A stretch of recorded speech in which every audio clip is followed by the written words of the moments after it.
Cumprimento os seus presidentes, o Sr. Ministro, os seus secretários de Estado, os seus deputados. É a primeira vez que me dirijo, Sr. Ministro, a Vossa Excelência nesta Casa da Democracia.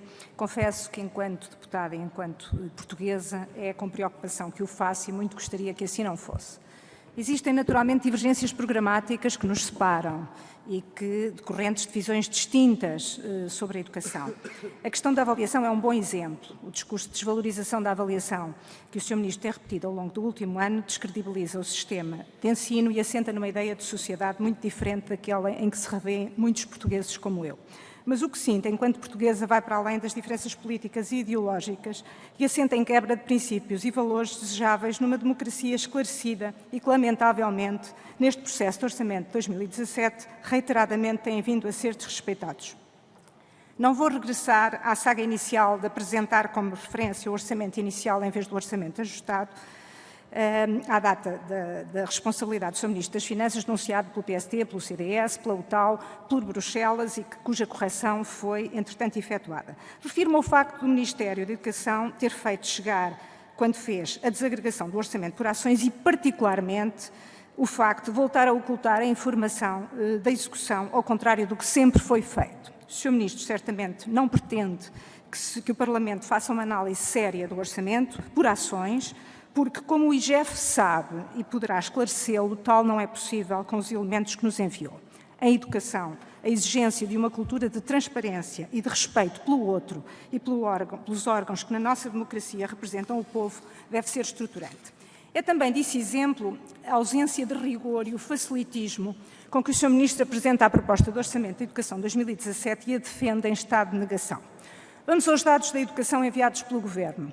Em fevereiro, o Ministério da Educação projetou necessidades de 5,8 mil milhões de euros. Recordo, na altura, de referir ao Sr. Primeiro-Ministro, neste plenário, a não credibilidade dos valores do orçamento e que só o orçamento vivido, isto é, executado, permitiria distinguir o verdadeiro do errado. Não nos enganámos na altura, a projeção estava errada, a do Ministério, que agora, em outubro, vem corrigir. Vamos, então, abandonar a estimativa errada do início do ano e analisar os dados atuais do Ministério. Necessidades agora projetadas para 2016.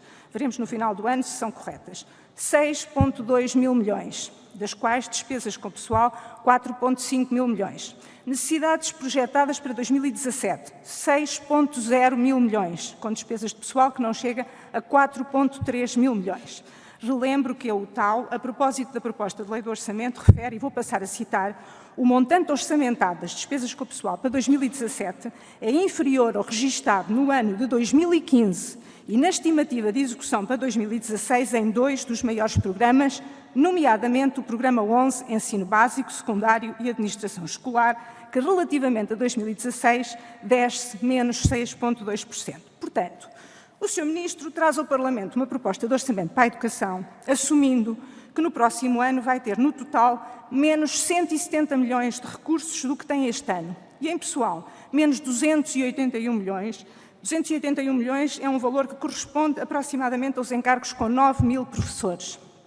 E note-se que as despesas de pessoal de 2016 só contemplam 3 meses de reposição e não incluem o aumento de subsídio de refeição, ou correspondem mais 160 milhões, o que significa que os recursos afetos a pessoal reduzem aproximadamente 450 milhões, o que corresponde a 15 mil professores.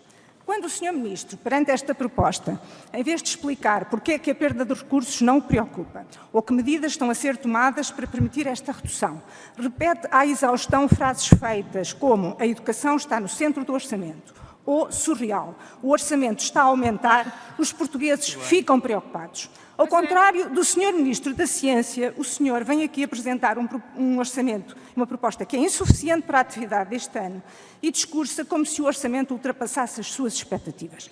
O Sr. Ministro faz nesta Assembleia um exercício de faz de conta para tentar esconder o que de facto representa este orçamento para a educação e, mais preocupante, está convencido que é esse o seu papel enquanto Ministro da Educação. Perante este facto, os portugueses e as escolas ficam naturalmente preocupados.